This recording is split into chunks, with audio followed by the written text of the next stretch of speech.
Hello बच्चों, हमारा अगला टॉपिक है motion of a charge particle in electric and magnetic field.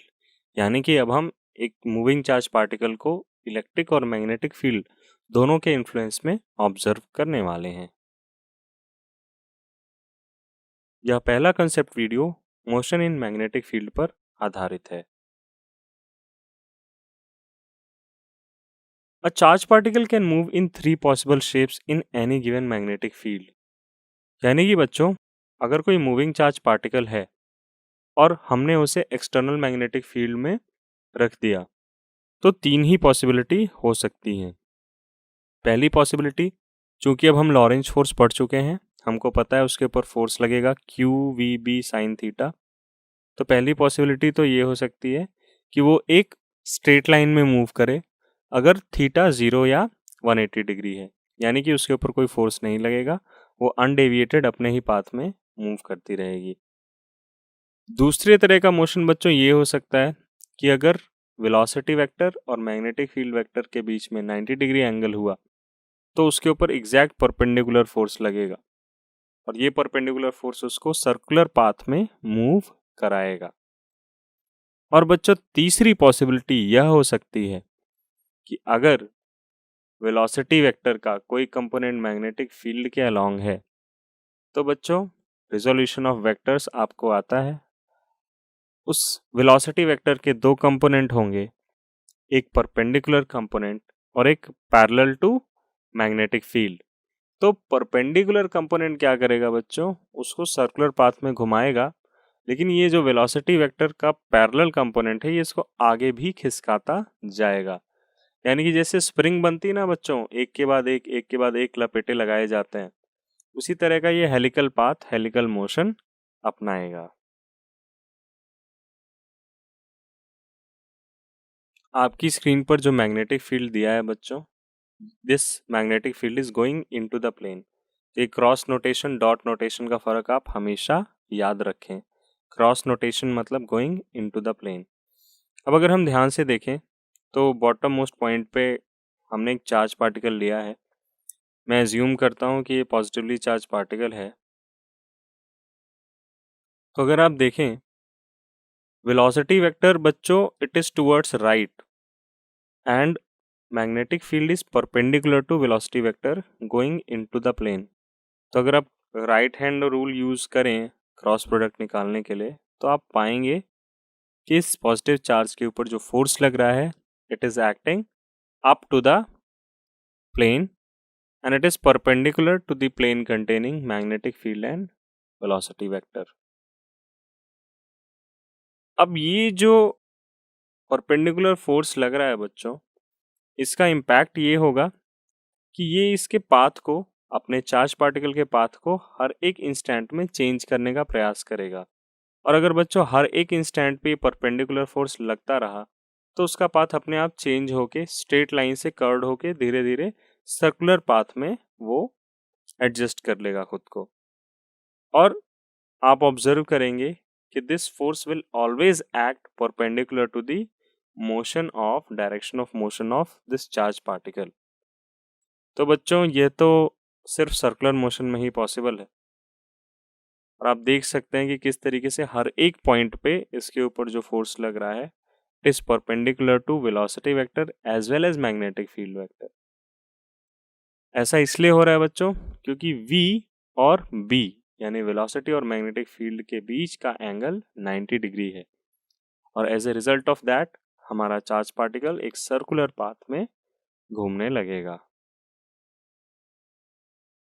So we can conclude that the particle will describe a circle if velocity and the magnetic field vector are perpendicular to each other. देखिए, पिछले animation में अगर आपको कोई confusion रह गई हो तो आप यहाँ पे देख सकते हैं। यहाँ पे चार्ज पार्टिकल की 3 पोजीशंस बताई गई हैं। हम बॉटम मोस्ट पोजीशन से स्टार्ट करें अगर, तो हम पाएंगे कि इस पोजीशन में वेलोसिटी वेक्टर इस डायरेक्शन में है। नाउ मैग्नेटिक फील्ड वेक्टर तो गोइंग इनटू द प्लेन है, तो क्रॉस वेक्टर किया हमने तो फोर्स इस डायरेक्शन में अपवर्ड निकला। अब ये जो अपवर्ड फोर्स है बच्चों, ये क्या करेगा, इस अपवर्ड फोर्स से एक सेंट्रल एक्सेलरेशन भी आएगी, तो एक्सेलरेशन वेक्टर इधर है, इनिशियल वेलोसिटी वेक्टर इधर है, तो फाइनल वेलोसिटी वेक्टर तो इधर ही होगा। यानी इस फोर्स ने हमारे चार्ज पार्टिकल का पाथ कर्व्ड कर दिया, चेंज कर दिया।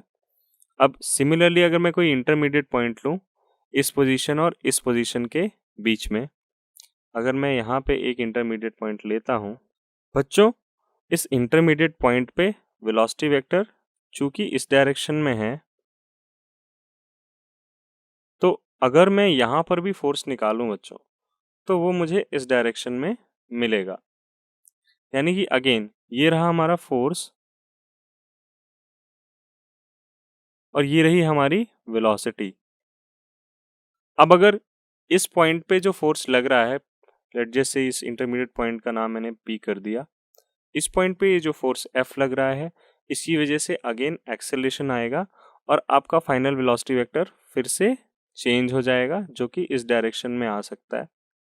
तो इसी तरीके से बच्चों हर एक पॉइंट पे इस परपेंडिकुलर फोर्स के कारण हमारा वेलोसिटी वेक्टर चेंज होता जाता है, यहाँ पर भी चेंज होगा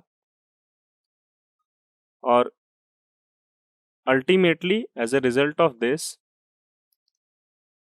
हमारा जो पाथ है बच्चों वो सर्कुलर हो जाएगा हमारे चार्ज पार्टिकल का। अब चूंकि ये सर्कुलर पाथ में घूम रहा है, तो मैकेनिक्स के हमारे नॉलेज से हम कह सकते हैं ये जो फोर्स है ये एक तरह से सेंट्रीपिटल फोर्स का काम कर रहा है। यानी force on this moving charge particle by the magnetic field is acting as a source of centripetal force. तो हम ये नोटेशन भी लिख सकते हैं। अब जैसा कि मैंने कहा, this magnetic force acting on the charged particle acts as a source of centripetal force। तो हम लिख सकते हैं mv square upon r is equal to q v b. ये mv स्क्वायर बाय r बच्चों सेंट्रीपिटल फोर्स का formula होता है। तो ऐसा करने पे हमें रेडियस का फॉर्मूला मिलता है mv अपॉन क्यू बी। अब mv क्या है बच्चों? ये तो हमारे चार्ज पार्टिकल का मोमेंटम है। अब इस पूरी प्रोसेस में एक और बात आप ध्यान रखें कि जब वेलोसिटी वेक्टर और मैग्नेटिक फील्ड वेक्टर परपेंडिकुलर होते हैं एक दूसरे के, तो आपकी वेलोसिटी चेंज नहीं हुई। देखिए आप, पहले भी वेलोसिटी v थी, अब भी वेलोसिटी का मैग्नीट्यूड v ही है। डायरेक्शन ऑफ कोर्स चेंज हो गई है, बट इसका मैग्नीट्यूड चेंज नहीं हुआ है। यानी कि मोमेंटम जो है, मोमेंटम का मैग्नीट्यूड ये कांस्टेंट है। और दूसरी ऑब्जर्व करने वाली बात ये है बच्चों कि ये जो मोमेंटम है ये रेडियस ऑफ सर्कल के प्रोपोर्शनल है। इसी फॉर्मूले को अगर मैं आगे सॉल्व करूं बच्चों, तो चूंकि v is equal to omega r होता है, जहाँ पे ओमेगा हमारी एंगुलर फ्रीक्वेंसी ऑफ रोटेशन कहलाती है, इसे हम 2 पाई न्यू भी लिख सकते हैं। न्यू जैसा कि चैप्टर की बिगनिंग में मैंने बताया था, ये फ्रीक्वेंसी का नोटेशन है। तो m v square upon r is equal to q v b. हम v की वैल्यू सब्सटीट्यूट करें अगर r ओमेगा, तो हमें फाइनली इसे सॉल्व करने पे मिलता है omega is equal to q b upon m. ये बहुत इंपॉर्टेंट फैक्टर है बच्चों। अभी आपको इसका इंपॉर्टेंस नहीं समझ आएगा, बट जब हम साइक्लोट्रॉन समझेंगे तब आपको समझ आएगा कि angular frequency of rotation is independent of velocity. देखिए ना कि एक सेकंड में वो कितने चक्कर काट रहा है, इसके फॉर्मूले में, एंगुलर फ्रीक्वेंसी के फॉर्मूले में वेलोसिटी का कोई रोल नहीं है। आप यहाँ पर देख सकते हैं angular frequency is independent of velocity और एनर्जी। अब एंगुलर फ्रीक्वेंसी ओमेगा को हम 2 पाई बाय कैपिटल टी भी लिख सकते हैं।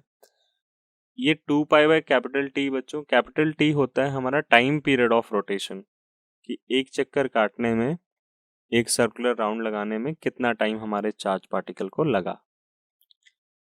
तो फर्दर सॉल्व करने पे बच्चों हम यहीं पे भी सॉल्व कर सकते हैं। आपका फॉर्मूला हो जाएगा 2 पाई एम अपॉन क्यू बी। आप इसे अपनी कॉपी में नोट कर लें।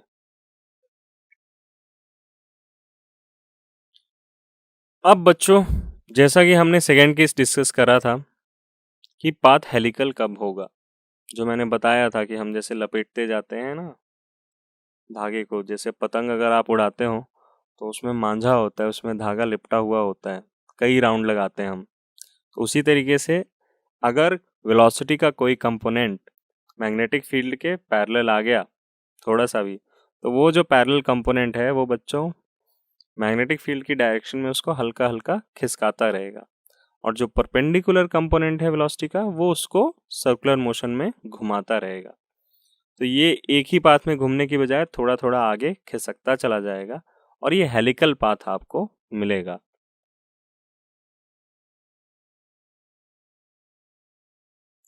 अब बच्चों ऐसा क्यों होता है, आपके मन में सवाल आना चाहिए। जब हम 2 डायमेंशन मोशन पढ़ रहे थे या 3 डायमेंशन मोशन पढ़ रहे हो, तो हमने एक बात पढ़ी थी जो सबसे कोर कंसेप्ट होता है उसका, कि जो परपेंडिकुलर एक्सिस होते हैं बच्चों, उनके जो कंपोनेंट्स होते हैं वो एक दूसरे के वेरिएबल्स को अफेक्ट नहीं करते।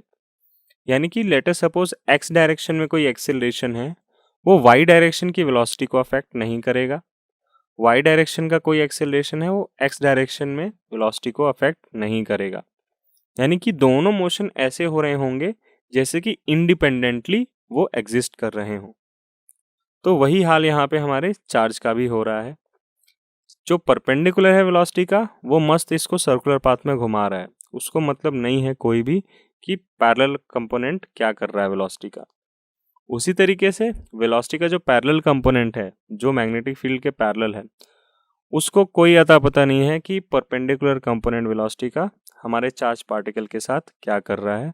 वो उसको चुपचाप उसी डायरेक्शन में, जो पैरेलल कंपोनेंट की डायरेक्शन है, मैग्नेटिक फील्ड के अलॉन्ग वो उसको खिसकाने की कोशिश करेगा, जितना भी उसका मैग्नीट्यूड होगा।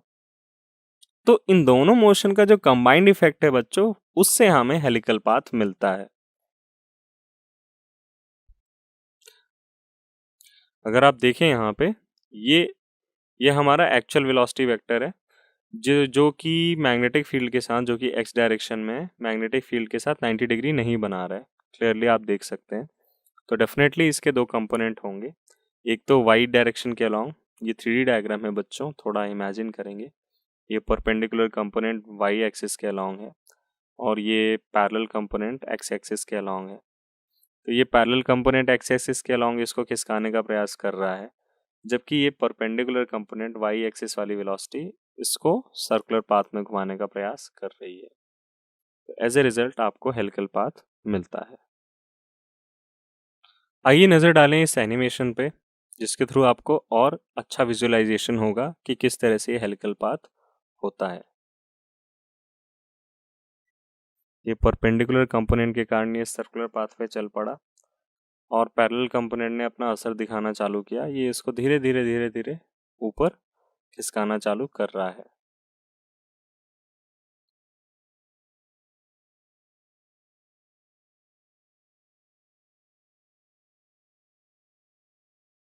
तो इस तरीके से आपको हेलिकल पाथ मिलता है। अगर आप ध्यान से देखिए बच्चों, तो ये जितने भी रोटेशन है ना, इनके बीच का जो गैप है ये कांस्टेंट है, और ये गैप तब मिलता है बच्चों जब एक पूरा रोटेशन फिनिश हो जाता है। तो क्या हम कह सकते हैं कि हर एक कंप्लीट रोटेशन में ये इतनी सेपरेशन वाली डिस्टेंस चली जा रही है। इन सेपरेशन वाले डिस्टेंसेस को हम पिच कहते हैं बच्चों। आप एक बार फिर से देखिएगा, जैसे ये एक चक्कर लगाया है इसने, अभी तो पहला चक्कर हुआ, अब जब ये दूसरा चक्कर लगाएगा, हाँ, तो आप देखेंगे कि जो बॉटम मोस्ट सर्कल है और उसके ऊपर वाला जो सर्कल, इनके बीच में एक गैप आया है। उसी तरीके से उसके ऊपर वाले सर्कल में भी गैप आया है, और ये जो गैप है ये इक्विडिस्टेंट है, और ये गैप आता है बच्चों एक कंप्लीट टाइम पीरियड में। अब मुझे बताइए कि वेलोसिटी का कौन सा कंपोनेंट है जो इसको ऊपर भी खिसका रहा है। जी हाँ, वेलोसिटी का पैरेलल कंपोनेंट। तो आगे आप देखेंगे ये जो पिच है, जो दो कंटिन्यूअस सर्कल्स के बीच में जो गैप आ रहा है हर एक रोटेशन के बाद, ये वेलोसिटी के पैरेलल कंपोनेंट से आ रहा है। तो हम क्लियरली कह सकते हैं it is the distance moved along the magnetic field in one rotation. तो वन रोटेशन का टाइम पीरियड बच्चों कैपिटल टी हुआ, और वेलोसिटी कंपोनेंट v पैरेलल हुआ। तो डिस्टेंस तो हमेशा वेलोसिटी इनटू टाइम होता है बच्चों। तो ये जो सेपरेशन है, ये पिच है। पिच का फॉर्मूला इस तरीके से हमने लिखा। एक बार रिमाइंड कराना चाहूँगा बच्चों, टाइम पीरियड का फॉर्मूला हमने लिखा था 2πm/QB। इस फॉर्मूले को मेमोराइज कर लीजिए बच्चों, ये बहुत इंपॉर्टेंट फॉर्मूला है। तो चलते हैं कंक्लूजन की ओर। The particle will describe a helix if velocity and magnetic field vector are forming an angle other than 90 degree with each other। या यूं कहें कि 90 डिग्री के अलावा 0 डिग्री और 180 डिग्री नहीं होना चाहिए।